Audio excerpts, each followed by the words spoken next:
metrics for customers. I'm going to go through this a little faster, but I still want to introduce you to the concept.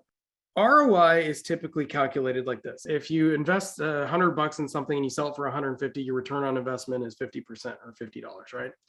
So we don't always get hard numbers when you're dealing with users. Sometimes it's qualitative, sometimes it's quantitative. The Utah survey is a way to do that. It's a way to go like, yep, they will use this or not use this, and you can get some hard numbers to support that.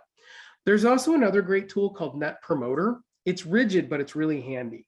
It's a 1 through 10 question you can drop onto the bottom of any website or any mobile app, and you see this a lot. And the idea is it just takes people a half a second. The question is, would you recommend this to friends and family? The idea is you only recommend things you really believe in to friends and family because you don't want to be embarrassed. So if you get anything below a 6, it's bad. It means that they don't like your product. Neutral isn't good. You want people to promote it. Passive is 7 or 8. Like, it's good, but still could be better. You want everyone to be in that 9 or 10 range, meaning they're promoters, they love it, and they will tell everyone from the rooftops to use it. So Net Promoter is a really great little tool that I encourage you to use as a product owner because it's simple, it's easy to understand, it's easy for people to fill out, and it starts giving you back numbers to reflect the qualitative, I like it, I don't like it. So this is what I wanted to end on. How do you decide what features you should build? You might have dozens of features that could be put into the backlog and then put into sprints. But how do you know which ones are good? Features can be broken into 3 different categories. Delighters are unexpected benefits. Performance are things that help you do things faster and better. And must-haves are things that you have to, just cost of doing business. A great example of this, Google Maps. When Google Maps started, MapQuest was the standard. And MapQuest showed you a map. That was a must-have, right? Had to be pretty accurate where the streets were. Google Maps added the performance feature, which was it was scrollable in real time. You could click and drag and see the map.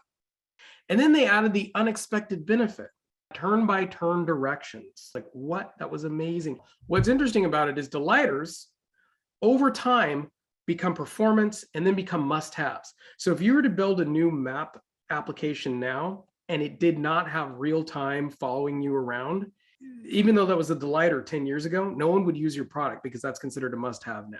One of the things that you can do, and this is from the Lean Product Playbook, is you can figure out which features are must-haves, which are performance, and which are delighters.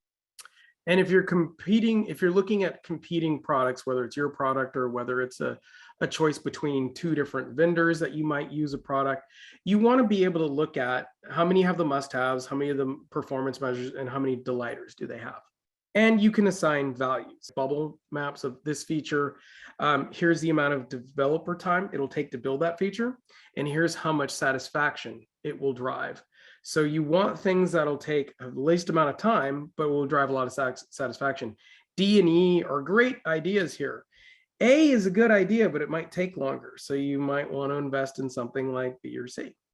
There's a way to break down your features. So you can put your stories down here. Okay, this story is a must-have. This story is a performance benefit. This story is a delighter.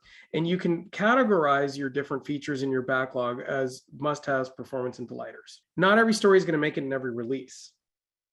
And that's fine. You can sort of plan them out this way. But here's an even more important thing I want to mention.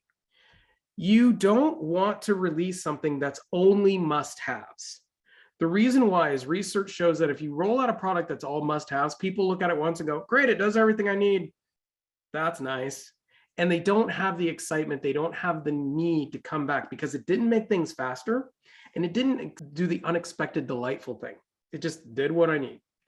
When you make a product that has a combination of things that I need, plus things that help me do those needs faster, and an unexpected thing that I didn't even know was possible, I'm excited and I will come back. So a product that doesn't do absolutely everything you need, but it does a couple of the things you absolutely need, gives you a couple of performance enhancements where you're like, whoa, and then gives you something that's completely unexpected, you're going to come back to that product and keep coming back until they fill out the rest of the triangle and give you all the functional needs. So I highly encourage you to think about your products as delivering some must-haves, a couple of performance enhancements, and a delighter as a rollout plan instead of all functional, got everything it needs to do done first.